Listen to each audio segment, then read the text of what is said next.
ఇప్పటి వరకు ఏమాత్రం రాణించలేకపోయిన లక్ష్మీరాయ్ ఇప్పుడు తన రూట్ మార్చి ఐటమ్ సాంగ్స్ బ్రాండ్ అంబాసిడర్గా మారిపోయింది.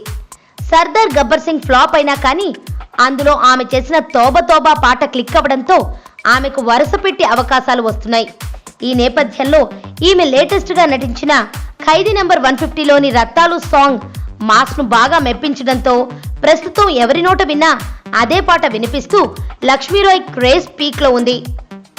చిరంజీవి రీ ఎంట్రీలో ఫస్ట్ సాంగ్ కావడంతో ఫ్యాన్స్ ఈ పాట వచ్చినప్పుడు చేస్తున్న రచ్చ విపరీతంగా ఉంది. దీంతో ప్రస్తుతం టాలీవుడ్ ఇండస్ట్రీలోని చాలా మంది దర్శక నిర్మాతల దృష్టి ఇప్పుడు టాలీవుడ్ రత్తాలపై పడింది.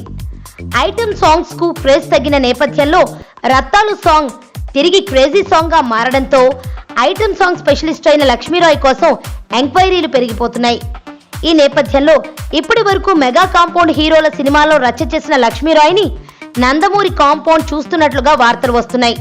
ఫిలిం నగర్ లో వినపడుతున్న వార్తల ప్రకారం జూనియర్ ఎన్టీఆర్ నటిస్తున్న లేటెస్ట్ మూవీ జై లవకుశ మూవీ కోసం లక్ష్మీరాయ్ ఐటమ్ సాంగ్ చేస్తున్నట్టు సమాచారం. ప్రస్తుతం టాలీవుడ్ లో హీరోయిన్స్ తో పాటు ఐటమ్ సాంగ్స్ చేసే గ్లామర్ బ్యూటీలకు కూడా కరవు ఏర్పడిన నేపథ్యంలో ఇప్పుడు లక్ష్మీరాయ్ రాకతో ఈ సమస్యకు ఒక పరిష్కారం ఏర్పడి వరుస పెట్టి ఆమెకు ఐటమ్ సాంగ్స్ ఆఫర్లు వస్తున్నాయని వార్తలు వస్తున్నాయి.